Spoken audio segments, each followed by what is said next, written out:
pour la parole, nous recommandons les serviteurs de Dieu entre les mains de Dieu. Laisse que la parole de Dieu dès ce jour puisse prendre la place dans ta vie. Prions au nom du Seigneur Jésus-Christ. Prions, alléluia. Éternel Dieu Tout-Puissant, que ton nom soit élevé, exalté à jamais pour ta parole, parce que ta parole c'est la vie, ta parole c'est la paix, ta parole c'est la joie, ta parole c'est la délivrance, ta parole c'est la guérison. Oh, c'est dans ta parole qu'on a l'espérance. Oh, c'est dans ta parole qu'on a tout. Merci Seigneur pour l'homme de Dieu que tu as été choisi pour nous donner ta sémence.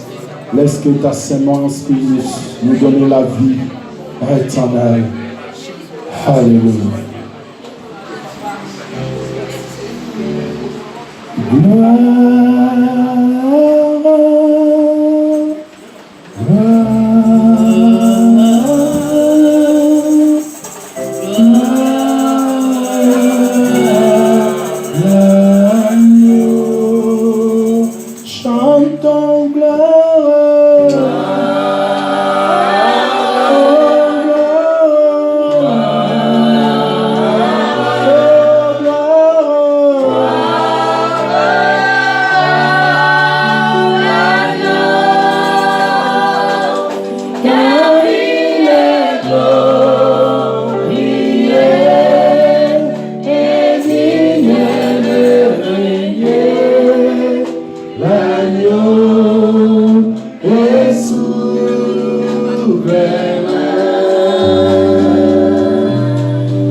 Israel makambo nyonso yango milakisi na nkolo na kati ya milakisi nyonso ezali nazwi mozwi ya solo nazwi mozwi ya solo nazwi mozwi ya solo nazwi mozwi ya solo nazwi mozwi ya ayo nazwi mozwi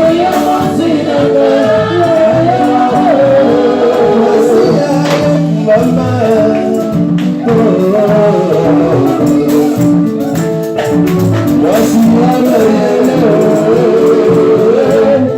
abotolaka motema ya mobali ndenge mobali alingana ezali te akotosaka ye na makambo nyonso yango milakisi ya solo na kati ya milakisi nyonso ezali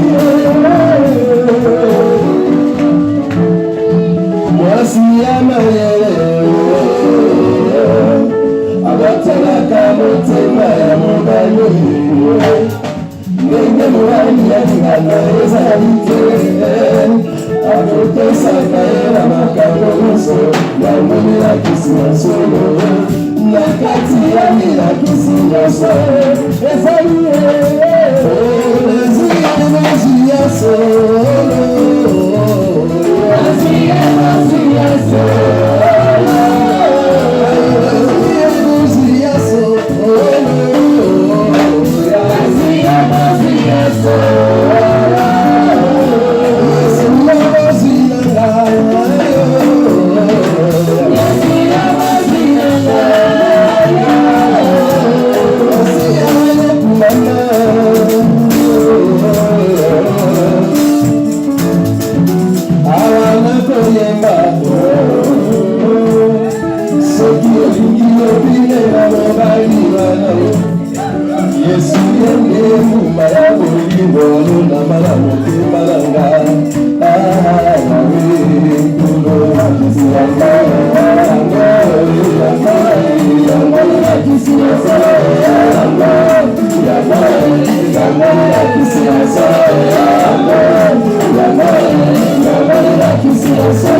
De fois, on a envie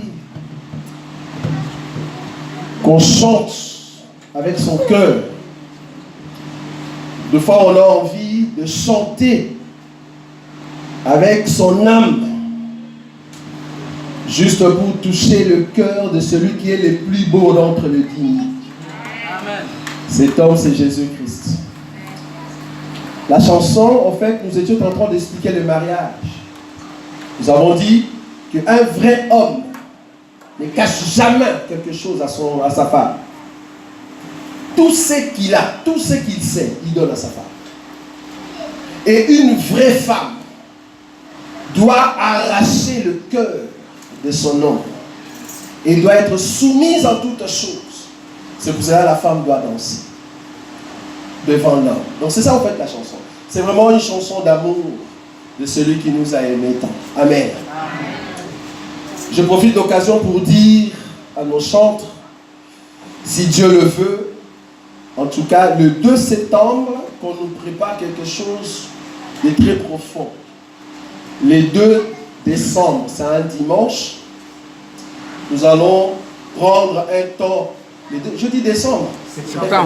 Septembre, hein? Heureusement. dans les 2 septembre, ce ne sera pas encore l'école, hein? L'école c'est le 3, c'est ça, non? Voilà, donc le dimanche, nous serons ici et nous allons louer Dieu. Ça sera un dimanche spécial, c'est vraiment dans l'adoration, louange et adoration, prière intense. Nous allons juste prendre un temps dans la prière, dans la prédication, une exhortation, mais c'est plus adoration profonde et louange dans la présence de Dieu. Nous allons manger avant que les enfants rentrent à l'école. Nous allons quand même fêter ensemble. Ça va? Donc ça sera les 2 décembre, c'est notre journée. Septembre. Voilà, les 2 septembre, ça sera notre journée de louange et adoration. Ça va? Voilà. Aujourd'hui, nous avançons petit à petit à la fin de notre enseignement.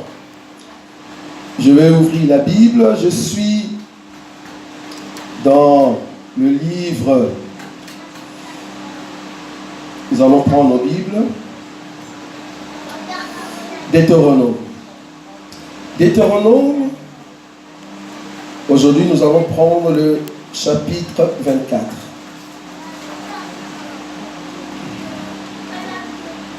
Soyez prêts parce que Dieu va parler à une personne.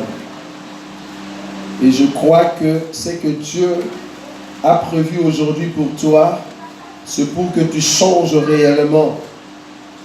Ce que Dieu a préparé pour moi aujourd'hui, c'est pour que je change réellement. Ce que Dieu a préparé pour ma maison, pour que ma maison atteigne un niveau plus élevé. Ce que Dieu a préparé pour le ministère, pour que le ministère aille de l'avant. Ce que Dieu a préparé pour le marié, pour que le mariage soit honoré de tous. C'est ça la parole de Dieu. Deutéronome chapitre 24. Je prends le premier verset et le deuxième. Je lis rapidement. Lorsque un homme aura pris et épousé une femme qui viendrait à ne pas trouver grâce à ses yeux, parce qu'il a découvert en elle quelque chose de honteux, il écrira pour elle une lettre de divorce, et après la lui avoir remise en main, il la renverra de sa maison. Elle sortira de chez lui, s'en ira, et pourra devenir la femme d'un autre homme. Vous avez vu ça? C'est la parole de Dieu. Ésaïe chapitre 50. Ésaïe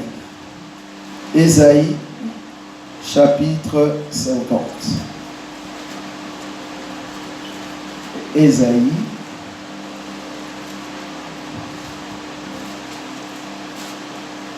chapitre 50. Je prends le verset. Je prends le premier verset.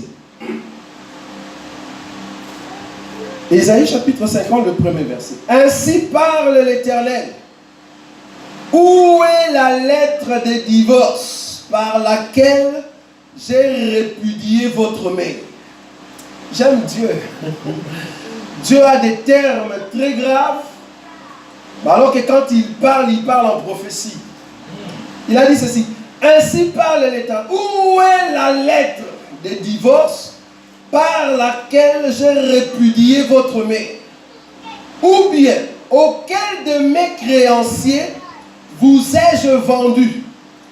Voici, c'est à cause de vos iniquités que vous avez été vendus, et c'est à cause de vos péchés que votre mère a été répudiée. Vous avez vu ça? Amen. Jérémie chapitre 3. Jérémie chapitre 3. Je prends le verset 6. Je commence jusqu'au verset 13. La Bible dit ceci. L'Éternel me dit au temps du roi Josias, as-tu vu ce qu'a fait l'infidèle Israël? Elle est allée sur toute montagne élevée et sur tout arbre vert, et là, elle s'est prostituée.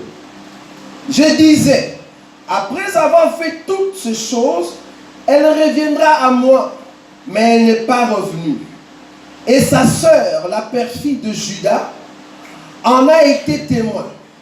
Quoique j'ai répudié le fidèle Israël à cause de tous ses adultères, et que je lui ai donné la lettre de divorce, j'ai vu que la perfide de Judas, sa sœur, n'a point eu de crainte et qu'elle est allée se prostituer pareillement. 9. Par sa criante débauche, Israël a souillé le pays. Elle a commis un adultère avec la pierre et le bois. Malgré tout cela, la perfide de Judas, sa sœur, n'est pas revenue à moi de tout son cœur. C'est avec fausseté qu'elle a fait, dit l'Éternel. 11. L'Éternel me dit, l'infidèle Israël paraît innocente en comparaison de la perfide de Judas. 12. Va, crie ces paroles vers les septentrions et dis, reviens, infidèle Israël, dit l'Éternel.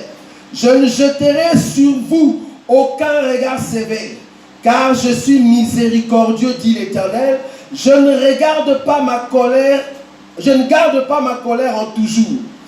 Reconnais seulement ton iniquité, reconnais que tu as été infidèle à l'Éternel ton Dieu, que tu as dirigé ça et là ses pas ou tes pas vers les dieux étrangers sous tout arbre vert, et que tu n'as pas écouté ma voix, dit l'Éternel. C'est la parole du Seigneur. Amen. Normalement, je devais déjà arrêter ici parce que j'ai donné toutes les réponses de l'enseignement d'aujourd'hui. C'est la parole du Seigneur. Nous allons voir la honte d'Israël. Le thème d'aujourd'hui, c'est la lettre de divorce.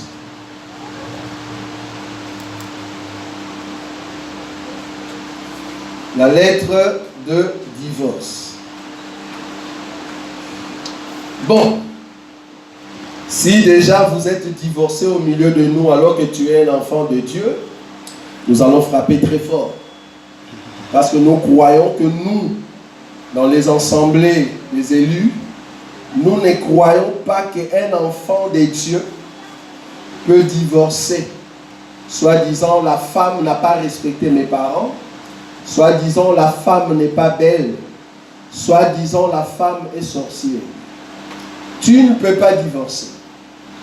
Nous ne donnons pas accès aux femmes de divorcer avec leur mari, soit disant le mari n'est pas beau, soit disant le mari ne travaille pas, soit disant le mari n'a pas de séjour. Si tu es au milieu de nous et que tu es un enfant de Dieu, nous allons frapper très fort. Parce que nous ne croyons pas en ces choses. Mais qu'est-ce que nous croyons? C'est ce que nous voulons expliquer. Dieu dit ceci. Dans Deutéronome, Dieu dit, si un homme va épouser une femme et qu'il trouve que cette femme a fait quelque chose de honteux, cet homme va écrire une lettre de divorce. La lettre de divorce, c'est en fait l'expression de cet homme par rapport à la femme. Que Dieu bénisse tous ceux qui dorment. Continuez à dormir parce que cet enseignement va vous échapper. La lettre de divorce, c'est en fait l'expression de Dieu ou de l'homme qui est en train de donner à une femme. Pourquoi? Parce que la femme a fait quelque chose de honteux. Alors l'homme va prendre ce qui est invisible, va prendre les paroles qui sont dans son cœur pour chasser la femme. L'homme va ressortir cette parole, mais il va l'exprimer sur une lettre. En d'autres termes, quand nous voyons la lettre, nous comprenons que c'est l'expression de l'homme par rapport à cette femme répudiée. Est-ce que vous avez vu ça? C'est déjà un élément. Donc, quand nous voyons la lettre de divorce, nous comprenons que l'homme va chasser sa femme et que la femme a le droit d'aller trouver un autre mari. Pourquoi? Parce que la lettre de divorce est là. Donc, la lettre de divorce, c'est l'expression de l'homme qui va chasser sa femme. Et la Bible dit, si un homme trouve quelque chose de honteux, tu peux alors écrire une lettre de divorce et chasser cette femme de ta maison. Maintenant, Ésaïe, Dieu est en train de poser la question. Où est la lettre que je vous ai donnée? Ça, c'est dans Ésaïe. Où est la lettre de divorce que j'ai donnée à votre mère? La mère ici, comprenez que c'est Israël. Vous êtes d'accord avec moi? Où est la lettre que j'ai donnée à votre mère? La lettre de divorce. Votre mère, si elle est repudiée, c'est parce qu'elle est devenue adultère. Donc Israël est devenu adultère. Comment nous le savons? C'est Jérémie qui l'a dit. Jérémie a dit que Israël est parti faire l'adultère. Israël qui est la première femme de Dieu. Cette femme que Dieu avait rencontrée par alliance avec Abraham, cette femme dans la marche va se prostituer. En d'autres termes, Israël va aller auprès d'autres dieux. La prostitution dans la Bible, c'est aller attraper d'autres dieux, c'est-à-dire l'idolâtrie. Israël est parti faire l'idolâtrie avec d'autres dieux. Il a abandonné l'Éternel, Dieu de leur père, c'est-à-dire le Dieu d'Abraham, Dieu d'Isaac et Dieu de Jacob. On nous a posé la question de savoir, mais pourquoi, si la Bible reconnaît que Dieu est le Dieu d'Abraham, ça c'est entre parenthèses, hein, si Dieu est le Dieu d'Abraham, Dieu d'Isaac et Dieu de Jacob, mais pourquoi il n'est pas le Dieu de Mobembo? Pourquoi il n'est pas le Dieu de Kalema? Hein? Parce qu'on peut créer notre association et la personne qui dirige, on dit, ah, j'ai pris les dieux de, comme vous voyez dans d'autres églises. Nous disons, dans la Bible, Dieu, quand il se présente, lui-même, il se présente comme étant les dieux d'Abraham, Dieu d'Isaac et Dieu de Jacob. D'autre part, il s'est présenté comme Dieu de David. Il y a une signification. Ne prends pas parce que Dieu s'est présenté comme ça et tu te dis, moi aussi, à partir d'aujourd'hui, commencez à prier les dieux de. Nous disons, quand vous entrez dans un endroit, vous trouvez qu'ils ne prient pas Jésus. Ils mettent Jésus, mais au-dessus de Jésus, il y a les dieux de tel qui s'appellent Jésus. Comprenez que tu es dans une maison qu'on appelle les Ligablo. Et que la personne qu'on a donné le nom de son Dieu, c'est lui qui dirige et c'est lui qui coiffe. Ici, nous prions Jésus. Or, Jésus, c'est lui, en fait, le Dieu d'Abraham, Dieu d'Isaac et Dieu de Jacob. La question, c'est de savoir pourquoi Dieu s'est présenté comme ça. Et Jésus va poser la question, il dit, vous savez très bien que Dieu n'est pas le Dieu des morts, mais c'est le Dieu des vivants. Alors que lui-même, il se présente comme étant Dieu d'Abraham, Dieu d'Isaac et Dieu de Jacob. Donc, à d'autres termes, Abraham n'est pas mort. Amen. Isaac n'est pas mort. Et Jacob n'est pas mort. Amen. Mais là, la question, c'est de savoir, c'est quoi Abraham? C'est quoi Isaac? C'est quoi Jacob? Quand nous parlons d'Abraham, nous voyons le Père. C'est le Père de la foi. Le Père, quand il a commencé la marche, à un moment, il doit laisser la place à l'offrande. À Isaac qui est l'offrande, afin de continuer la marche. Et l'offrande ne peut pas être agréable au Père si on ne le fait pas monter sur l'autel. Or, l'autel doit être fondé par les 12 pierres. Amen. Je parle en langue. Hein? Ici, nous parlons en langue et nous savons interpréter la langue. Je répète. Quand on dit Dieu d'Abraham, Dieu d'Isaac et Dieu de Jacob, ça veut dire Dieu éternel va devenir fils et le fils sera l'offrande pour donner naissance à un peuple. C'est ça le Jacob. Jacob, c'est un peuple. Le Christ, c'est lui l'offrande. Et le Père, c'est lui le sacrificateur qui doit sacrifier le Fils. Quand il nous dit qu'il est le Dieu de David, là, il est en train de dire, je suis le roi éternel. Amen. Or, le seul roi reconnu, c'est le roi David. Quand Jésus ou Dieu se présente comme étant Dieu de David, ça veut dire, il veut dire, je suis le roi éternel. C'est pour cela tous les rois en Israël qui ont obéi à Dieu, la Bible dit toujours qu'ils ont obéi à David, leur père. Est-ce que vous voyez ça? C'était l'autre parenthèse. On revient ici. La lettre de divorce. Dieu dit dans Deutéronome que si un homme trouve quelque chose de honteux, il faut lui donner une lettre de divorce. Or, la lettre de divorce, nous avons dit ici, c'est quoi? C'est l'expression de l'homme, la chose qui était dans son cœur, que tout le monde ne voyait pas. Alors qu'il veut chasser sa femme, qu'est-ce que l'homme va faire? L'homme va écrire une lettre. En d'autres termes, l'homme va prendre ce qui est dans son cœur et il va le rendre visible, mais par le biais d'une lettre. Est-ce que vous voyez ça? Mais sur la lettre, qu'est-ce qu'on a écrit? Divorce. C'est-à-dire, la lettre est présente. Israël, toi et moi, nous sommes divorcés. Alors, dans Jérémie, on a dit ceci. Que Israël, bon, avant d'abord d'aller là-bas, allons petit à petit. Je prends une écriture, Matthieu. Matthieu chapitre 5. Merci beaucoup. Matthieu chapitre 5. Frère Amiral va nous aider en attendant que je puisse boire de l'eau. Je prends le verset 31 et 32, l'homme de Dieu.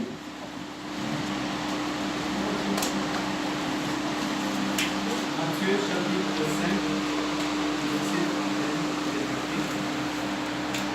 31. Il a été dit, et c'est lui qui répudie sa femme et donne une lettre de divorce. Mais moi je vous dis, quiconque répudie sa femme, sauf pour cause d'infidélité, l'expose à devenir adultère, et celui qui épouse une femme répudiée commet un adultère. Est-ce que vous avez vu ça? J'avais vu un homme de Dieu qui a dit, sœur, frère, à l'église, si tu es séparé avec ton mari, même si c'est un païen, même si toi, tu es ici, tu es aussi païenne, même si tu ne connais pas le Seigneur, la Bible dit, si tu es séparé, il faut rester comme ça jusqu'à ce que l'homme va mourir. Nous avons posé la question, où est-ce qu'il a trouvé cette écriture? Soit disant que si tu es marié à un homme ou à une femme, si vous êtes séparés, tu ne peux pas te marier jusqu'à ce qu'un de vous meure. Nous disons que dans la Bible, il y a 3 sortes de mariages. Nous avons le mariage de chrétiens, nous avons le mariage des non-croyants et croyants, et nous avons le mariage des païens. 3 sortes de mariages. Quand nous disons le mariage chrétien, c'est-à-dire un chrétien s'est marié avec un chrétien. Ça, c'est un autre mariage. Après ça, il y a encore un autre mariage. Le mariage de un chrétien qui a dans la maison un païen ou une païenne. Et l'autre mariage, c'est quoi? Ce sont le mariage des païens, comme vous le savez, tous ceux qui sont dans le monde. Alors, quand tu veux donner un conseil, il faut te dire, je suis dans quel mariage?